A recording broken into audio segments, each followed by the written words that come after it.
नमस्कार, आप सभी का बहुत बहुत स्वागत है। 8:50 हो रहे हैं। इस वक्त आप न्यूज की पाठशाला में दाखिल हो चुके हैं। मैडम आ चुकी हैं, मुझे रूबिका लियाकत कहते हैं।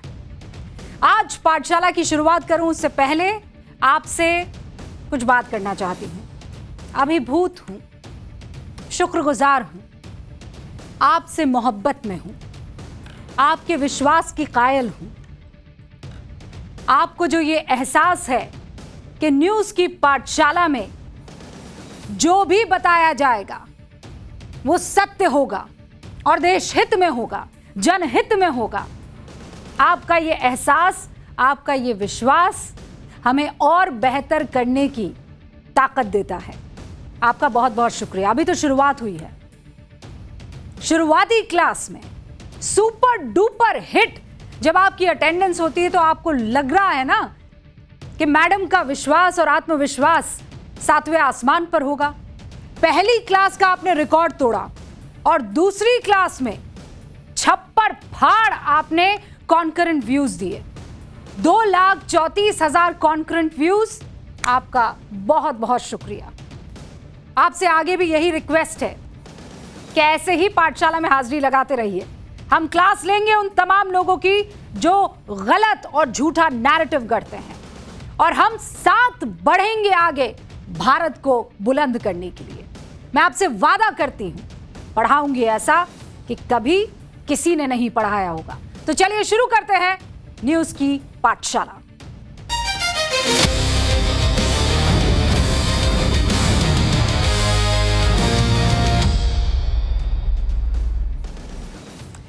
सबसे पहले आपको पाठशाला में आज क्या क्या और कौन कौन सी चीजें दिखाई और पढ़ाई जाएंगी, कौन कौन से सब्जेक्ट्स, उनके चैप्टर्स खुलेंगे, किस किस पर क्लास लगने वाली है, बता देती हूं। तो आया आपके सामने चैप्टर नंबर 1, दान चोरी पर एक और होश उड़ाने वाला खुलासा। योगी के अयोध्या जाते ही कैसे खलबली मच गई और ये जो दुष्प्रचार गैंग है ना, उसे सावधान होना होगा। अब दूध का दूध, पानी का पानी होगा। फिर आएगा चैप्टर 2, हिंदुओं को बांटकर नौमानी साहब को क्या फायदा होगा। नौमानी साहब के बयान के पीछे की साजिश का खुलासा आज हम करेंगे। फिर आएगा चैप्टर 3, ऊंची दुकान झूठा पकवान।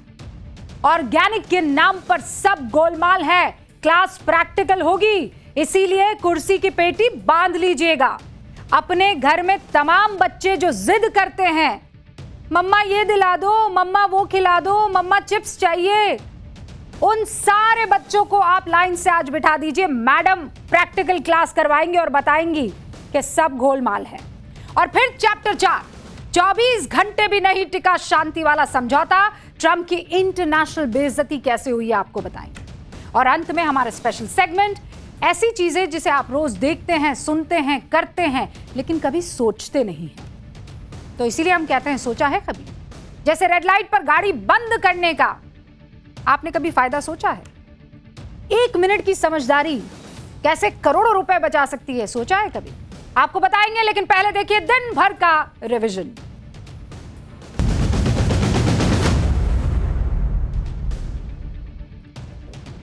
तमिलनाडु विधानसभा के इतिहास में दशकों बाद राष्ट्रगान बजाया गया। 1990 के दशक के बाद पहली बार विधानसभा में राज्यपाल के अभिभाषण से पहले राष्ट्रगान गाया गया। हालांकि कार्यक्रम की शुरुआत राज्य के गान तमिल थाई वाजुतु के साथ हुई थी। दिल्ली में पीएम मोदी ने यूथ सम्मेलन में शिरकत की। अपने संबोधन में कहा, दुनिया में भारत के युवा शक्ति की चर्चा हो रही है और हमारा लक्ष्य युवा समृद्धि है। दुनिया में भारत के स्किल्स और टैलेंट की डिमांड बढ़ रही है। कल से 2 दिन के बंगाल दौरे पर पीएम मोदी 20 जून को हुगली जिले के तारकेश्वर में पश्चिम बंगाल दिवस समारोह में होंगे शामिल। 21 जून को सुबह 6:30 बजे प्रधानमंत्री कोलकाता के 12वें अंतर्राष्ट्रीय योग दिवस समारोह में हिस्सा लेंगे। 21 जून को होने वाली री नीट एग्जाम के लिए एनटीए ने एडवाइजरी जारी कर दी है। अभ्यर्थियों को बायोमेट्रिक सत्यापन करना अनिवार्य हो जाएगा। इलेक्ट्रॉनिक डिवाइस, भारी गहने, मेटल के सामान पूरी तरह से बैन हैं। लालू यादव के बड़े बेटे तेज प्रताप यादव की मुश्किल बढ़ गई है। कोर्ट के निर्देश पर पटना के पाटलिपुत्र थाने में तेज प्रताप पर एफआईआर दर्ज हुई है। अनुष्का यादव के भाई आकाश ने घर में जबरदस्ती घुसने का आरोप लगाया है। तेज प्रताप ने आरोपों को झूठा बताया।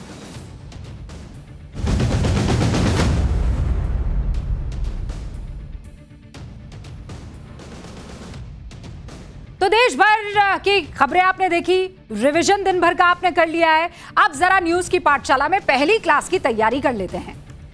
इस क्लास में मैं आपको बताऊंगी दान चोरी पर एक होश उड़ाने वाला खुलासा। योगी आदित्यनाथ अयोध्या पहुंच गए और जैसे ही पहुंचे खलबली मच गई। दुष्प्रचार गैंग को सावधान कर दिया उन्होंने, कहा दूध का दूध पानी का पानी होगा। राम मंदिर दान चोरी के आरोपों के 13 दिन बाद योगी फुल एक्शन मोड में दिखे। अब ना तो रामलला की संपत्ति चुराने वाले बचेंगे, ना दुष्प्रचार गैंग का मंसूबा कामयाब होगा। दोनों तरफ है वार। मैं बात ये इसलिए कह रही हूं क्योंकि राम मंदिर दान चोरी मामले में सीएम योगी किसी को बख्शने के मूड में नहीं दिख रहे हैं। आज योगी के तेवर से, उनकी बातों से ये साफ दिखा कि सीएम योगी खुद अयोध्या पहुंचकर क्लियरली कह देते हैं इंतजार कीजिए, दूध का दूध पानी का पानी होगा। अयोध्या जाने से पहले ही योगी ने अपने तेवर और तीखे कर दिए और सीधे सपाट बयान से एक बात साफ कर दी, 10-15 दिनों में दान चोरी के मामले में दूध का दूध और पानी का पानी हो जाएगा। योगी ने और क्या कहा मैं आगे आपको बताऊंगी डिटेल में, लेकिन अभी देखिए कि जब योगी अयोध्या पहुंचे तो सबसे पहले उन्होंने रामलला के दर्शन पूजन किए। उसके बाद सीएम योगी के सामने दान चोरी के आरोपों से जुड़ी PIR यानी primary investigation report, PIR primary investigation report रखी गई। यह रिपोर्ट उस SIT ने तैयार की जिसे सीएम योगी ने इस मामले की जांच के लिए गठित किया था।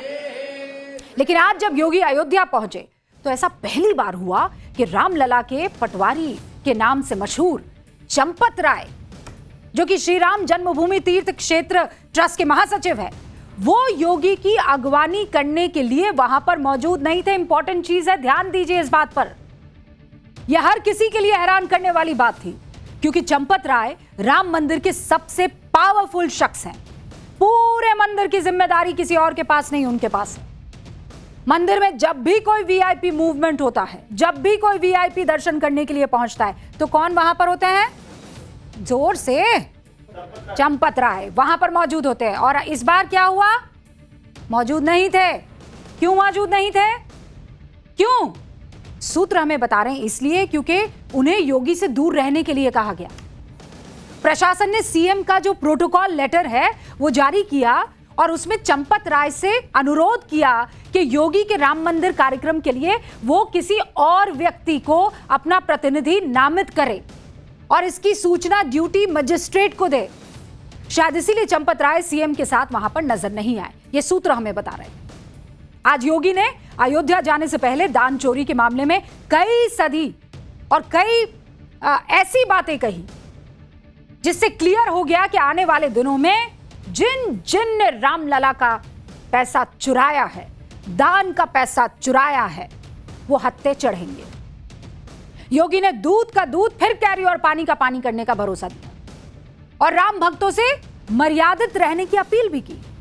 सीएम योगी ने दुष्प्रचार गैंग को वार्न किया, चेतावनी दी, सनातनियों को सावधान किया। योगी ने क्या कहा अब उससे सुनिए आप। ये लोग उपदेश देना बंद करें। SIT गठित हुई है, दूध का दूध और पानी का पानी होगा। मेरी सभी संबंधित से यही अपील होगी, SIT की रिपोर्ट आने तक कोई बयानबाजी कतई न करें। अगर कोई अपराधी है और कोई भी होगा, बचेगा नहीं, यह सुनिश्चित है। ये लोग क्या हमें बताएंगे जो लोग राम भक्तों को अपमानित करते थे? हम इन लोगों के बहकावे में ना आए, मेरी आप सबसे ये अपील है। अब योगी आदित्यनाथ की सरकार में मंदिर से अगर दान चोरी हुआ है तो भैया एक्शन मोड में तो आना पड़ेगा ना।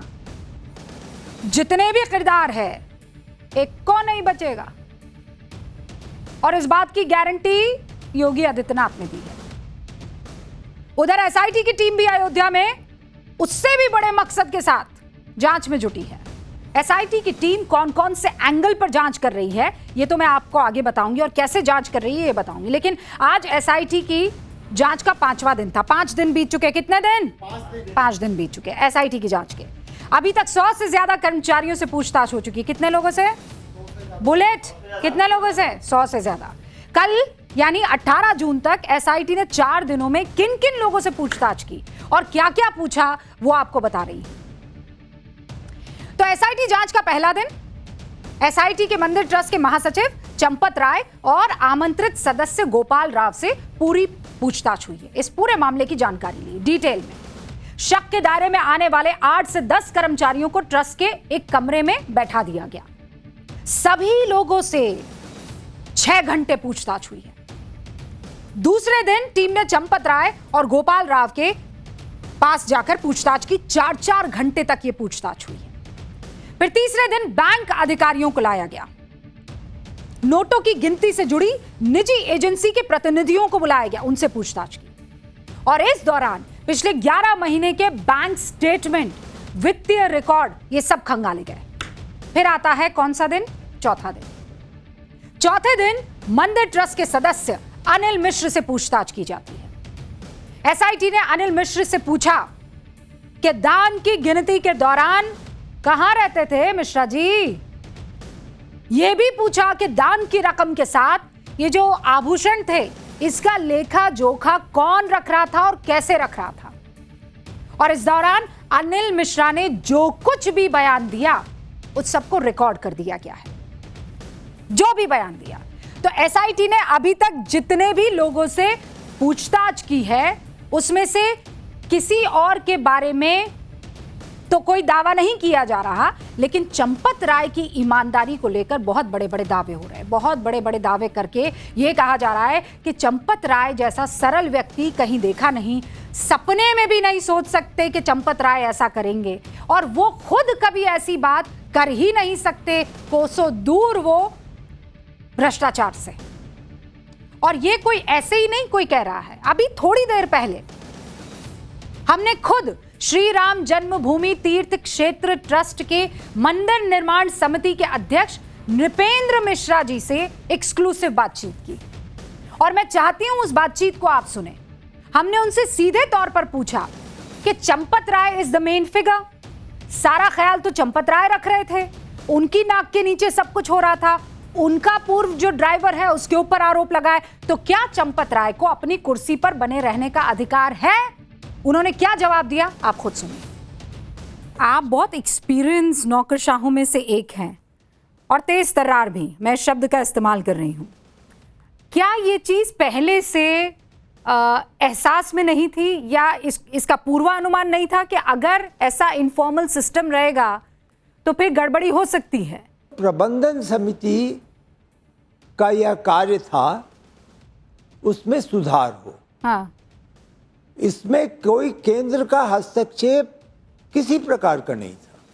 अच्छा, और जो नाम आ रहे हैं, चंपत राय जी पर बड़े सारे आरोप लग रहे हैं, विपक्ष उनको कटघरे में खड़ा कर रहा है, उनकी निगरानी में, उनकी देखरेख में ये सब होना था। जहां तक चंपत राय जी के व्यक्तित्व का संबंध है, हाँ, मैं जिम्मेदारी के साथ कर सकता हूं कि वह उनका संस्कार जो उन्होंने जीवन काल बिताया है पिछले 36-37 साल के, और जिस संगठन से वो आते हैं, तो वह व्यक्तित्व अपने में निष्ठावान तो एक प्रारंभिक शब्द है। पर नृपेंद्र जी, उनके ड्राइवर पर आरोप लग रहे हैं। उनका जीवन बहुत सादा है, हाँ, सादगी जीवन है। लेकिन उनके ड्राइवर पर आरोप लग रहे हैं नृपेंद्र जी कि उन्होंने बहुत बड़ा गबन किया है। आपने बहुत सही कहा, यही तो विश्वास है, यही तो कमी हो गई। पर इसकी जिम्मेदारी कोई तो लेगा नृपेंद्र जी। मतलब ये छोटा मोटा मंदिर नहीं है, ये देश की सबसे लंबी लड़ाई के बाद जो मरकज बना, हिंदुओं का सेंटर बना, प्रभु राम का मंदिर, ये तो बहुत बड़ी चोट हो गई है ना। ये चोरी नहीं, आप ही ने कहा है, ये तो डाका है सबसे बड़ा। जी हाँ, बिल्कुल है। मैं इस शब्द को जानते हुए कि इसकी आलोचना होगी मैंने इस्तेमाल किया है। और उसका कारण यही है जो आपने अभी जो महत्व की बातें बताई, उस कारण से मैंने एक तरीके से इमोशनल होकर शब्द इस्तेमाल किया है। क्या आप ये नहीं मानते हैं कि जिम्मेदारियों को, जैसा आरोप लगा रहे हैं विपक्ष की तरफ से कि ये सबसे बड़ा ब्लॉट है, क्योंकि राम मंदिर ही सबसे पावरफुल चीज थी जो सरकार को दोबारा सत्ता में लेकर आई, ये सरकार पर, उसके कामकाज पर भी एक बड़ा ब्लॉट है। ये दो चीजें बिल्कुल संबंधित नहीं है। एक तो सरकार पे ब्लॉट का कोई प्रश्न ही नहीं है। तो जो आपने अंतिम प्रश्न पूछा कि क्या यह ब्लॉट है, तो निश्चित रूप से मंदिर के मैनेजमेंट प्रणाली पर यह एक बहुत बड़ा दाग है। बहुत बहुत शुक्रिया नृपेंद्र जी। तो नृपेंद्र मिश्रा कह रहे हैं कि ये मंदिर के मैनेजमेंट पर सबसे बड़ा धब्बा है, लेकिन सरकार पर नहीं। सरकार और मैनेजमेंट दोनों बहुत अलग है, ट्रस्ट बिल्कुल अलग है। और चंपत राय को तो क्लीन चिट जो दी वो आपने सुन ही लिया। बहुत स्ट्रांग वक्तव्य देकर कहा कि ये उनका कैरेक्टर है ही नहीं। एसआईटी की जांच में आज 5वें दिन जो बात सामने आई है उसे सुनकर आप हैरान रह जाएंगे। जांच में पता चला है कि कुछ दिन पहले ही रामलला के एक भक्त ने मंदिर में उन्हें हार और चरण पादुका चढ़ाई थी, लेकिन अब वो हार और चरण पादुका दोनों ही मंदिर ट्रस्ट के रिकॉर्ड में नहीं है। मतलब उस हार और चरण पादुका को मंदिर ट्रस्ट के किसी रजिस्टर में दर्ज ही नहीं किया गया। जब एसआईटी की टीम ने हार और चरण पादुका के बारे में खोजबीन की कि टिन्नू यादव का नाम फिर सामने आ ही जाना था, और आ भी गया। राम मंदिर के पुजारी ने एसआईटी को बताया कि किसी त्योहार के दिन रामलला को यह हार पहनाया गया। उसके बाद शाम को वो हार टिन्नू यादव को दे दिया गया। इसके बाद एसआईटी ने टिन्नू यादव को पकड़ा और पूछा कि भाई हार कहां है। तब टिन्नू यादव ने कहा कि रामलला को जो भी सोने के गहने चढ़ते हैं, जो चढ़ावा सोने का चढ़ता है, उसे गलाकर फिर सोने की ईंट बना दी जाती है। अब एसआईटी ने मंदिर के दूसरे कर्मचारियों को बुलाया कि ये जो कह रहा है ये सच कह रहा है कि झूठ कह रहा है। और जब उनको बुलाकर पूछा कि भाई वो हार कहां है, क्या उसको गलाकर ईंट बना दी, तो कर्मचारियों ने बताया कि ऐसा तो कुछ भी रिकॉर्ड में है ही नहीं। हार को गलाकर ईंट बनाई गई है, ऐसा कभी कहीं हुआ ही नहीं है, ऐसा कोई रिकॉर्ड ही नहीं है। अब आप सोचिए, ये तो ताजा मामला था और कुछ ही दिन पहले का मामला था। रामलला को हार चढ़ाया गया था और इसीलिए ये गड़बड़ी पकड़ी गई। वो सीसीटीवी है ना, उसमें भी जो कुछ भी रिकॉर्ड होता है वो 40 ही दिन तक रहता है, तो ये पकड़ में आ गया। बाकी तो न जाने क्या क्या गया होगा, कहां कहां गया होगा, किसी को पता है? आपको और मुझे पता है? ऐसे न जाने कितने सोने चांदी के आभूषण रहे होंगे जो रामलला को चढ़ाए गए होंगे और बाद में उसका ना अता होगा ना पता होगा। बड़े बड़े मकान बन गए होंगे, बड़ी बड़ी गाड़ियां आ गई होगी, पता नहीं कहां कहां जमीनें खरीद ली होंगी, क्योंकि मंदिर ट्रस्ट के रिकॉर्ड में उन गहनों के बारे में कुछ दर्ज ही नहीं है। अब आप देखिए कि राम मंदिर को पिछले 11 महीने में 83 करोड़ का चढ़ावा मिला है। 83 करोड़, कितने करोड़ का? 83 का। ध्यान दीजिए भाई, कोई अटेंटिव अगर नहीं हुआ ना क्लास में मुश्किल हो जाएगी। 11 महीने में 83 करोड़ का चढ़ावा मिला है राम मंदिर को, प्रभु राम को। इसमें से कितनी रकम किस तरह से चढ़ाई गई वो मैं आपको अब जरा बोर्ड बाबू के पास जाती हूं और बताती हूं। चलिए भाई। हाँ मैडम, पहले करेंगे प्रणाम बोर्ड बाबू को ताकि ये ठीक से चले और उसके बाद आपको बताएंगे कि क्या क्या गड़बड़ी हुई है। हाँ भाई, सबसे पहले दान पेटी 55 करोड़ ये दान आया, ठीक है। कैश कितना आया भाई? 19 करोड़। ऑनलाइन डोनेशन का भी प्रबंध है, लगभग 8 करोड़। विदेश से जो लोग आते हैं या विदेश में जो लोग मौजूद हैं उन्होंने भी दान दिया, विदेशी दान। कितना? 78 लाख। ये आप जरा इसको हटाओ, 70। और फिर बैंक की तरफ से भी ब्याज मिला है, ठीक है, वो है 138 करोड़ का। ये सारा जो है, मुझे आपको क्यों बताना पड़ा है, गड़बड़ी है यहां, दान पेटी। ये 55 करोड़ में घपला हो सकता है। फिर आया कैश, कैश में भी घपला हो सकता है। जहां घपला नहीं हो सकता है वो है ऑनलाइन डोनेशन, क्योंकि इसका पूरा ट्रैक है। विदेशी दान में घपला हो सकता है, और ये जो बैंक का है, इधर घपले के चांसेस नहीं है। तो भाई 1 2 3 4 5 सोर्सेज हैं पैसा आने के। इन 5 में से कितने सोर्सेज में गड़बड़ी हो सकती है, जल्दी बताओ। ऑनलाइन में गड़बड़ी नहीं हो सकती। 1 2 3 जगह पर गड़बड़ी हो सकती है, और गड़बड़ी हुई है, और छोटी मोटी नहीं है। 55 करोड़, कैश 19 करोड़, विदेशी दान 78 लाख। अब इसी से आप समझ लीजिए, यही पूरा खेल है जिसे अब एसआईटी को पता लगाना। और अगर एसआईटी ने पता नहीं लगाया तो फिर राम भक्तों का दिल जो दुखेगा,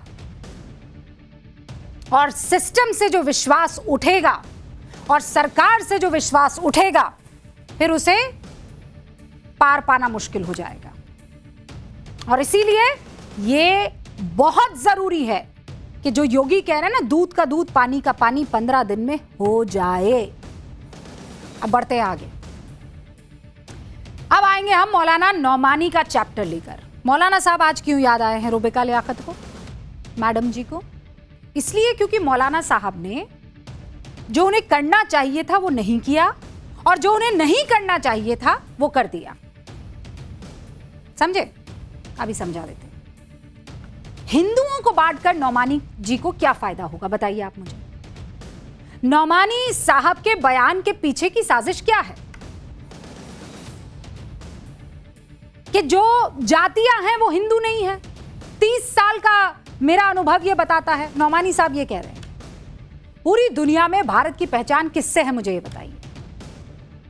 किस बात की पहचान है कि यहां अलग अलग जाति, अलग अलग धर्म के लोग रहते हैं। यूनिटी इन डाइवर्सिटी, यानी विविधता में एकता। यह हमारा देश है। यहां कई धर्म, जातियां, संस्कृति, त्योहार, भोजन, वेशभूषा अपनाई जाती है। आप जहां से मुझे देख रहे हैं, आपका तौर तरीका अलग हो सकता है खान पान का। जहां से आप सुन रहे हैं मुझे, मेरा तौर तरीका अलग हो सकता है। आप में और मेरे में तो चलिए थोड़ी दूरी है। ये जिस कैमरा पर मैं अभी इस वक्त न्यूज पढ़ रही हूं, पीछे कौन? बसंत। कहां से हो बसंत? उड़ीसा। बुलेट कहां से हो? बिहार। विश्वा उड़ीसा, दिल्ली से। मेरे यहां मेरे 4 साथी अलग अलग जगह से हैं। विविधता में, लेकिन इस पूरे स्टूडियो में एकता है। यह भारत है। भारत की एकता के लिए मशहूर शायर अल्लामा इकबाल चले गए, लेकिन कुछ अच्छा कह गए। सारे जहां से अच्छा हिंदोसिता हमारा, हम बुलबुले हैं इसकी, ये गुलसिता हमारा। यानी विविधता इस देश की सबसे बड़ी खूबसूरती है। लेकिन अब ऐसा लग रहा है कि कुछ लोग इस विविधता की बजाय विभाजन को अपनी ताकत बनाने में जुटे हुए हैं। और ये आज मुझे कड़वी बात इसलिए कहनी पड़ रही है क्योंकि मुस्लिम पर्सनल लॉ बोर्ड के सदस्य मौलाना खलीलुर रहमान सज्जाद नौमानी ने एक ऐसा बयान दे दिया है जिसे सुनकर हर भारतीय को दुख होगा और गुस्सा भी आएगा, चाहे वो हिंदू हो कि मुसलमान हो कि सिख हो कि ईसाई हो। मौलाना सज्जाद नौमानी ये दावा कर रहे हैं कि भारत में दलित, जाट, गुर्जर, तमिल कोई भी हिंदू नहीं है। अरे ये क्या बात हुई? अगर वो हिंदू नहीं है तो क्या है फिर? क्या है? हाँ, दलित हिंदू नहीं है, जाट हिंदू नहीं है, गुर्जर हिंदू नहीं है, तमिल हिंदू नहीं है। भारत के ज्यादातर आदिवासी हिंदू और अपनी पारंपरिक आस्थाओं से पालन करते हैं। दलित समाज में भी कई धार्मिक पहचानें हैं, लेकिन इनमें से करोड़ों लोग खुद को हिंदू मानते हैं, और वैसे भी भारतीय संविधान में अनुसूचित जाति और अनुसूचित जनजाति को सामाजिक श्रेणी में माना गया है। ये धर्म के नाम पर अलग नहीं किए गए हैं, सामाजिक श्रेणी। और ये मैं इधर उधर की बात नहीं कर रही हूं, संविधान की बात कर रही हूं। न्यूज की पाठशाला में हम किसी व्यक्ति या समुदाय के खिलाफ नहीं है, ये मैं आपको ताल ठोक के कह सकती हूं। किसी व्यक्ति किसी समुदाय के खिलाफ नहीं है, बल्कि विचारों की जांच करते हैं। हम विचारों की मुखालिफत कर सकते हैं। और यह बयान खुलेआम भारतीयों को तोड़ने की साजिश जैसा लगा। सबसे बड़ा सवाल यह है कि आखिर मौलाना नौमानी के पीछे या इस विचार के पीछे मकसद क्या है? क्या मकसद है, यह जानना जरूरी है। लेकिन अब आप ये सोच रहे होंगे कि मैडम मौलाना सज्जाद नौमानी ने बयान क्या दिया है, और ये सब लोग जब सुन रहे होंगे तो वो आंखें फाड़कर मौलाना सज्जाद को कह रहे होंगे, भैया गजब कर रहे हो, हम हिंदू और आप हमको बता रहे हो हम हिंदू नहीं है। मौलाना सज्जाद नौमानी ने एक डिजिटल प्लेटफॉर्म मिल्लत टाइम्स के मंच पर यह बयान दिया। अब कितनी अजीब बात है, मौलाना साहब ने एक ऐसा मंच जो मुस्लिम श्रोताओं के लिए बना हुआ था कि भाई वहां पर उनके चैलेंजेस के बीच में उनके चैलेंजेस को लेकर बात होगी, वहां पर हिंदुओं के बारे में वो बयान दे रहे थे। अब सवाल यह है कि अचानक मौलाना साहब को हिंदुओं की इतनी चिंता काहे हो गई, जबकि मुस्लिम समाज की जो स्थिति है वो मौलाना नौमानी बहुत अच्छे से जानते हैं कि बहुत खराब है। मुस्लिम समाज में जातियों को लेकर ऊंच नीच का भेद है, और ये किससे छुपाने की कोशिश हो, इसके बारे में क्या नौमानी साहब को बात नहीं करनी थी? मुसलमानों की दुर्दशा जो है उस पर क्या मौलाना साहब को बात नहीं करनी चाहिए कि हमारे क्या चैलेंजेस है, कौम को कैसे आगे बढ़ना है, महिलाओं को क्या क्या करना चाहिए, उनकी तरक्की के लिए हमें क्या करना है, हम जो ये कौम को रिलेट करते हैं या कौम से ताल्लुक रखने वाले लोग हैं, हमें क्या क्या करना होगा, इस पर बात करने की बजाय उंगली कर दो सामने की तरफ। सच्चर कमेटी की रिपोर्ट पर क्या मौलाना साहब को बात नहीं करनी चाहिए थी? क्योंकि सच्चर जो कमेटी की रिपोर्ट है वो ये कहती है कि साल 2006 में आई इस रिपोर्ट में पहली बार भारत के मुसलमानों के बुरे हालात के बारे में बताया गया। 2005 में मुसलमानों की सामाजिक, आर्थिक और शैक्षणिक स्थिति को समझाने के लिए जस्टिस राजेंद्र सच्चर की अध्यक्षता में एक समिति का गठन किया गया। 30 नवंबर 2006 को सच्चर कमेटी द्वारा तैयार इस रिपोर्ट को लोकसभा में पेश किया गया। 6 से 14 साल की आयु समूह के 1/4 मुस्लिम बच्चे या तो स्कूल नहीं जा पाते या बीच में ही पढ़ाई छोड़ देते हैं, सच्चर कमेटी की रिपोर्ट ने बताया।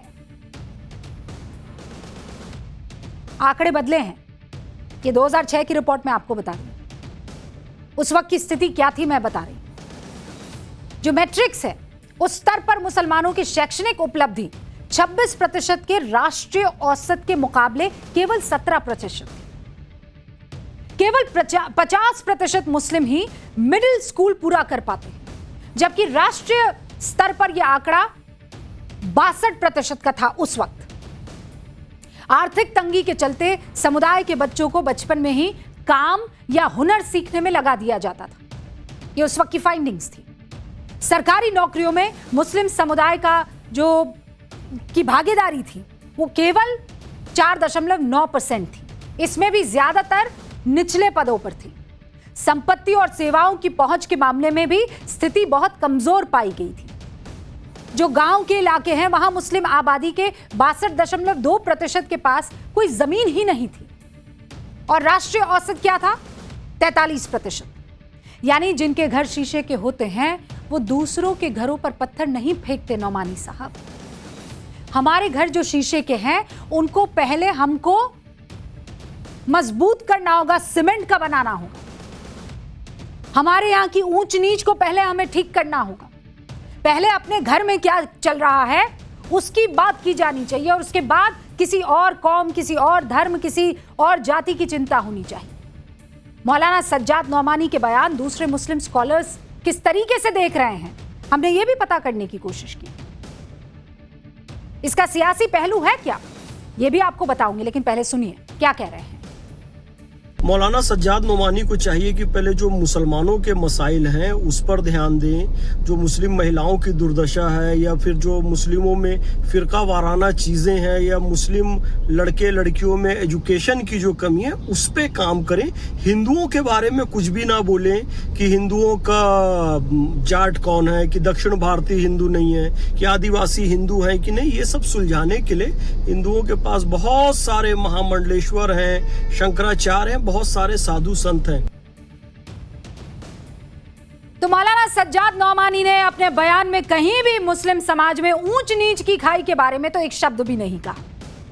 एक तरफ मुसलमानों को धार्मिक तौर पर बराबर माना जाता है, लेकिन ये भी कई तरह से बटे हुए हैं, ये आपको जानना होगा। It's a fact. मुसलमानों में भी जातियों और आर्थिक आधार पर बहुत असमानता है, बहुत बड़ा वो भी चैलेंज है। मुसलमानों में मुख्य रूप से 3 जातियां हैं, अशराफ, अजलाफ और अरजाल, ये 3 हैं। और आपको जानकर हैरानी होगी, अशराफ जाति के लोग पसमानदा मुसलमान यानी अजलाफ और अरजाल समाज को निचले स्तर का मानते हैं।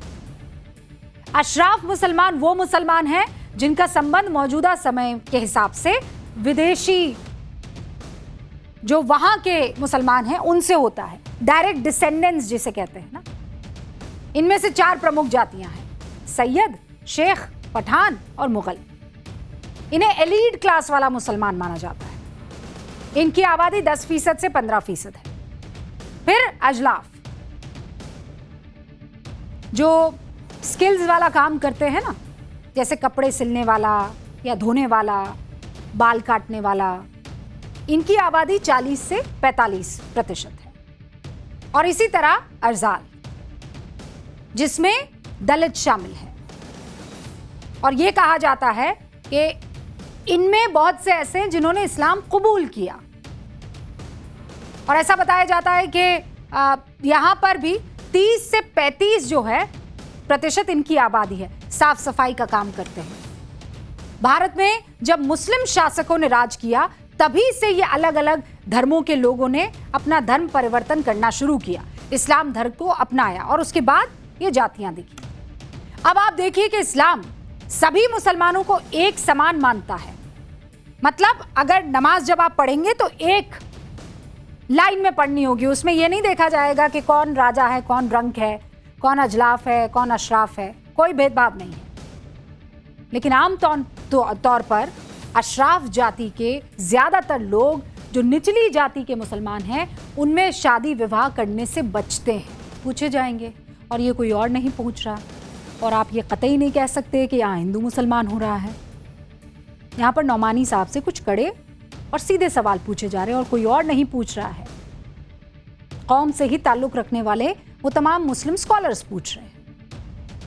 अब आप सबके दिमाग में ये सवाल रहा होगा कि आखिर मौलाना सज्जाद नौमानी को मुसलमानों के बजाय हिंदुओं की इतनी चिंता क्यों हुई। मतलब मौलाना साहब ये क्यों कह रहे हैं कि हिंदू हैं ही नहीं, हिंदू के विभाजन की बात क्यों करनी पड़ी। इसके पीछे की सियासी साजिश को भी तो समझिए ना आप। एसडीपीआई, हाँ मौलाना साहब, पता नहीं है ये एसडीपीआई क्या है। मौलाना नौमानी जिस एसडीपीआई नाम की सियासी पार्टी के कसीदे पढ़ रहे हैं उसकी हकीकत आप जानते हैं। सुनिए आप उसकी हकीकत। ये social democratic party of India नाम की एक पार्टी है देश में, जिसे शॉर्ट पे एसडीपीआई कहते हैं। ये पार्टी असल में पीएफआई नाम के संगठन का राजनीतिक अंग है, जिस पर 2022 में यूएपीए कानून के तहत 5 साल का बैन लगा था। अब क्योंकि एसडीपीआई रजिस्टर्ड पार्टी थी इसलिए वो बच गए, लेकिन 2025 में एसडीपीआई के राष्ट्रीय अध्यक्ष एमके फैजी को ईडी मनी लॉन्ड्रिंग केस में गिरफ्तार कर चुकी है। ईडी ने आरोप लगाया कि एसडीपीआई पीएफआई का राजनीतिक अंग है और पीएफआई के फंड्स जो विदेशों से भी आते हैं उसका फायदा ले रहे हैं। एसडीपीआई ने राम मंदिर को लेकर भी विवादित पोस्ट की है। यह धमकी भी दी गई कि जिस जगह मस्जिद बनी है या जो जगह मस्जिद की है, अगर वहां कुछ और बना तो उसे ढाकर मस्जिद ही बनेगा, क्या बनेगी? आप देखिए कि नौमानी साहब ऐसी नफरती विचारधारा रखने वाली एक पार्टी पर कैसे भरोसा कर सकते हैं, और खुद भी हिंदुओं के विभाजन की विवादित बात कर रहे हैं। नौमानी साहब अच्छी तरह से जानते हैं कि इस वक्त हिंदू एकजुट है। वो पीएम नरेंद्र मोदी पर पूरी तरह से भरोसा कर रहा है, वो वोट कर रहा है नरेंद्र मोदी को। 2014 से विपक्ष भी लगातार हिंदू वोट में सेंध लगाने की कोशिश कर रहा है, इसमें कोई डाउट नहीं है।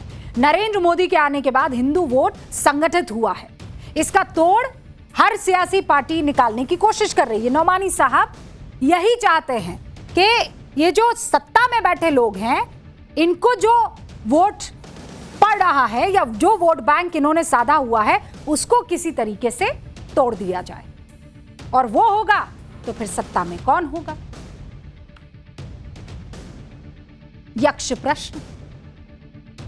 नौमानी साहब जैसे तमाम बड़े उलेमा, उनका काम है समाज को बांधकर एकजुट करके चलना, और अगर वो ऐसा नहीं करेंगे तो हम न्यूज की पाठशाला में उनसे सवाल पूछेंगे।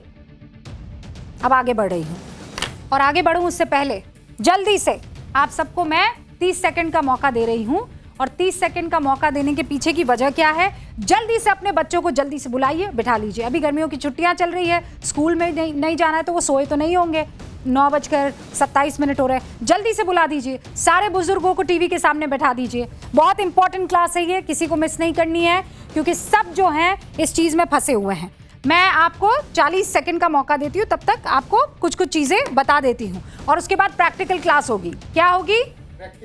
प्रैक्टिकल में क्या होता है? बुलेट, क्या होता है प्रैक्टिकल में? एक्सपेरिमेंट होता है, एक्सपेरिमेंट करेंगे हम। ऑर्गेनिक नाम सबको पता है, ऑर्गेनिक क्या होता है, लेकिन सब गोलमाल है, सब गोलमाल है। ऊंची दुकान झूठा पकवान है। आपको लग रहा है कि ये पैकेज बॉटल वाला फ्रूट जूस पीकर सबकी सेहत बन जाती होगी? झूठ। आपको लग रहा है दिल के लिए सबसे सेहतमंद, अगर वो दिल बना हुआ है और कहा है हम इसका ख्याल रख रहे हैं, तो वो तेल सबसे सेहतमंद है? झूठ। आपकी हेल्थ के लिए वो आगे जो किसी भी पैकेज फूड के चिपक रहा है, खूबसूरत सा दिख रहा है, वो सब झूठ। अगर आपको लग रहा है कि जो नूडल आपके बच्चे बड़े चाव से खा रहे हैं वो तो आटे का बना है, तो वो सेफ है कि अनसेफ, अभी आपको पता लग जाएगा। आपको लग रहा है कि ऑर्गेनिक अगर लिखा हुआ है तो वो दूध, दही, घी आप ऑर्गेनिक समझकर खा सकते हैं, 100% शुद्ध है, तो ये भी गलत है। चमकदार विज्ञापन देखकर, रंग बिरंगी पैकेजिंग देखकर, पैकेट पर लिखी शानदार ब्रांडिंग देखकर अगर आपको लग रहा है वो जो फेवरेट सेलिब्रिटी है वो पी रहे हैं और आपको लग रहा है ये भी पी रहे हैं तो हमें भी पी लेना चाहिए, उनका चेहरा चमकाकर अगर वो कह रहे हैं हम तो यही खाते हैं तो आपको खाना चाहिए, 100 रुपए की चीज के 2 गुने दाम आप देकर उसे खरीद रहे हैं और सोच रहे हैं कि सेहत आपकी बन जाएगी, ये सब झूठ है। हेल्दी नहीं है वो। अगर आप ये सब सोच रहे हैं तो आप गलत है, और क्यों गलत है मैं आपको बताती हूं। नकली हेल्थ का धंधा करने वाले लोगों की आज क्लास लगाती हूं, क्योंकि FSSAI ने 14 कंपनीज की लिस्ट जारी की है और उन्हें शो कॉज नोटिस मतलब कारण बताओ नोटिस भेजा है। इन कंपनियों पर क्वालिटी मेंटेन ना करने, मिसलीडिंग का मतलब गलत विज्ञापन जारी करने का आरोप लगा है। अब ये FSSAI क्या है? ये है food safety and standards authority of India. आसान भाषा में कहूं तो सरकार की एक ऐसी टीम जिसका काम यह देखना है कि देश में जो भी खाने पीने की चीजें बिक रही है वो साफ सुथरी हो, पेट के लिए बढ़िया हो, सेहत के लिए बढ़िया हो, कोई इसे खाकर बीमार ना पड़े। मतलब कह लीजिए कि FSSAI देश की फूड पुलिस है, और इस पुलिस ने इन कंपनीज को कहा है कि आपके पैकेट पर जो लिखा हुआ है कि ये सामान हेल्दी है, वो हेल्दी नहीं है। आप उसका सबूत दीजिए कि ये हेल्दी है। हमें वैज्ञानिक सबूत दिखाइए कि ये सचमुच सेहत के लिए अच्छा है। मैं आपको बताती हूं क्या क्या यहां पर मिसिंग है और क्यों FSSAI ने जो है क्या किया है? FSSAI क्या कहा? इन कंपनियों से सच बताओ और सुधार करो।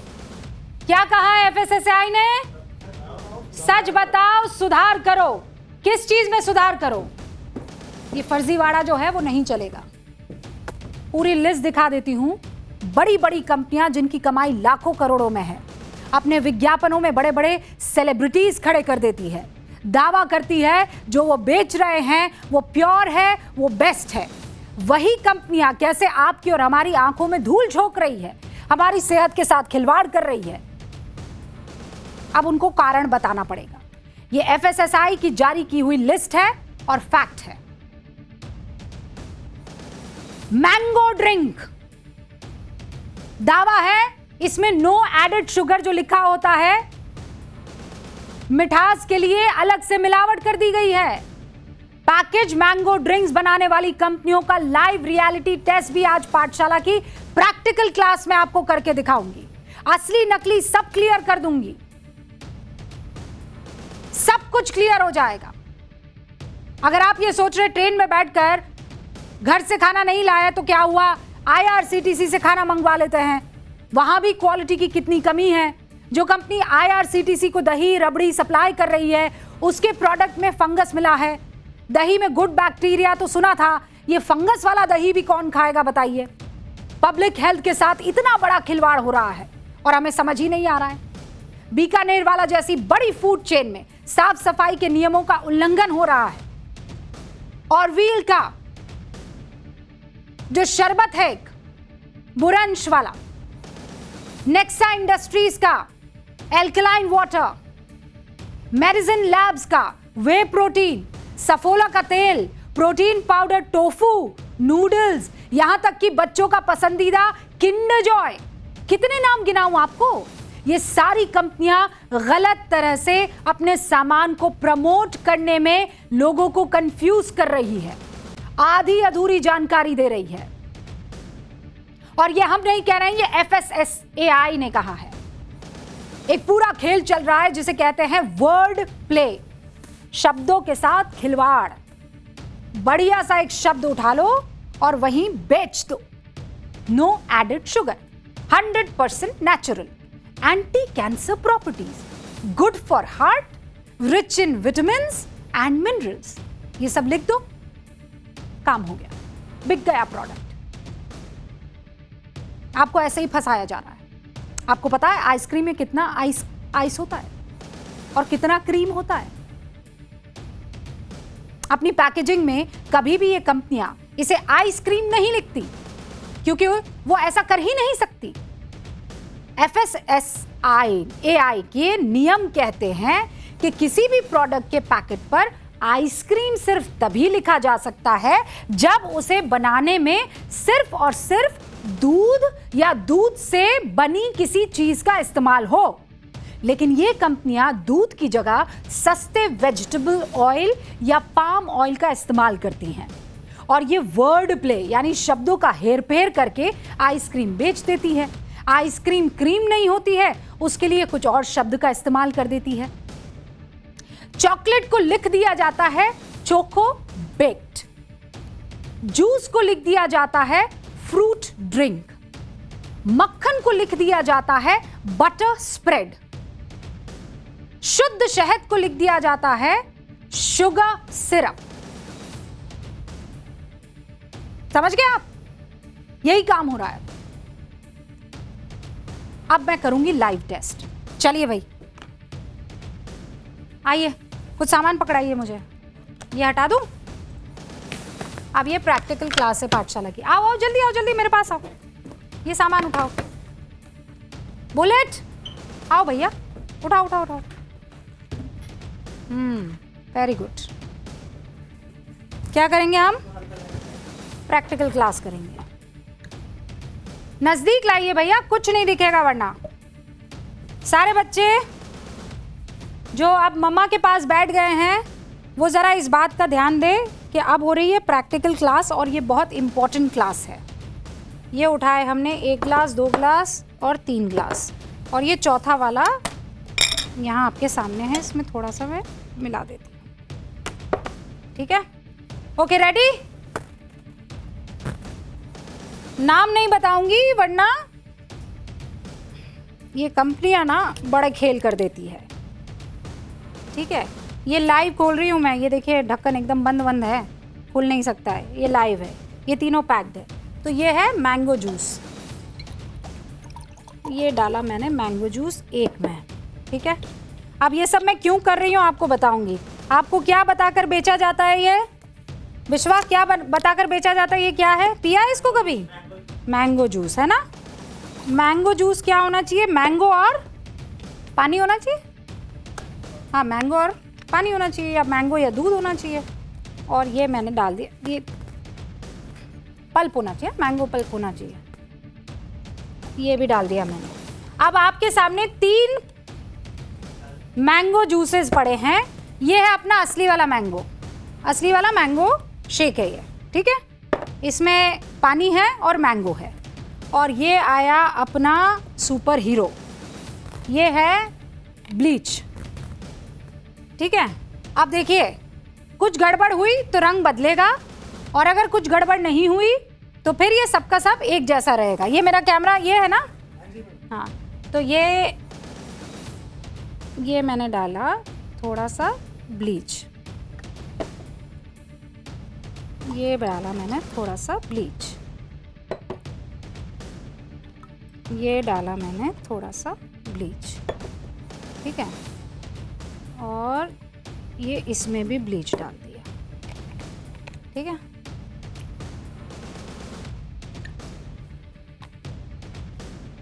कुछ नहीं हो रहा, वैसा का वैसा है ये तो। अरे नहीं हो रहा, येलो का येलो ही है। येलो का येलो ही है ये।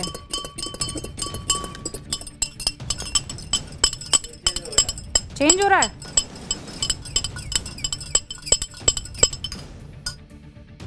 इसमें और इसमें फर्क दिख रहा है? फर्क दिख रहा है इसमें उसमें? और अभी ये ब्लीच थोड़ा टाइम लेगा मिक्स होने में, ठीक है? इसको टाइम लगेगा, लेकिन ये देखिए आप, ये ब्लीच जो है वो पूरा का पूरा कलर इसका, क्योंकि ब्लीच है तो ब्लीच क्या करता है कि ये उसके पूरे के पूरे कलर को, अगर कलर इसमें डाला गया है तो उसे ये हल्का कर देगा। और ये है मैंगो हमारा। मैंगो का कलर आप देखिए वैसा का वैसा रहेगा, and it is going to, ये मेरी आंखों के सामने चेंज हो रहा है क्योंकि इट टेक्स टाइम। ये देखिए, can you see the change? हाँ, ये थोड़ा ब्लीच मैंने डाला, इसका रंग हल्का पड़ गया। ये देखिए, ये रंग था इसका और ये रंग हो गया। अब थोड़ा और ब्लीच डालती हूँ।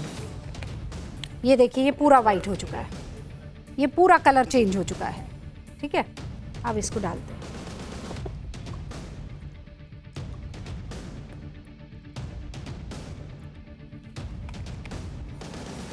And now you see the change. ये क्या हुआ? ये क्या हुआ? ये मैंगो जूस का क्या हुआ? ठीक है, ये देखिए, ये क्या हुआ? क्या हुआ? ये तो येलो था, ये तो शिकंजी बन गई। अब ज़रा इसको करते हैं। ये क्या हुआ? ये क्या हुआ? लेमन जूस हो गया, है ना? नकली रंग उड़ चुका है, मैंगो का नकली रंग जो है वो उड़ चुका है। ये क्या हुआ? चेंज देख रहे हैं आप? अब आया अपना मैंगो जूस। मैंगो जूस में थोड़ा और ब्लीच डालती हूँ, ठीक है? ये थोड़ा और मैंगो में मैंने ब्लीच डाला। ज़रा इसको भी देख लेते हैं। इसमें झाग आ रहा है लेकिन रंग नहीं उड़ा है। ये देख लीजिए, ये है मैंगो जूस, ये है मैंगो जूस, ये है मैंगो जूस। आपने दिखा दिया अपने बच्चों को। और ये कहाँ से, ये सारा सील्ड था, यानी इसमें कलरिंग एजेंट थे। वो आर्टिफिशियल कलर नहीं, हो सकता है वो ऑर्गेनिक कलर ही डाले, लेकिन कलर डाले हैं। और जैसे ही आप ब्लीच डालते हैं वो कलर इससे गायब हो जाता है। अब ये क्या बताता है, ये सवाल आपको खुद से पूछना है। और मैं चाहती हूं कि ये पूरा का पूरा प्रैक्टिकल क्लास जो अभी मैडम ने आपको करके दिखाया है, ये आप अपने बच्चों के सामने कीजिए और उनको दिखाइए कि ये अगर आपको जूस पीना है तो आप जूस पिएंगे फलों का उसी वक्त निकाल कर। ये ज्यादा जरूरी है और ये प्रैक्टिकल क्लास करना जरूरी था।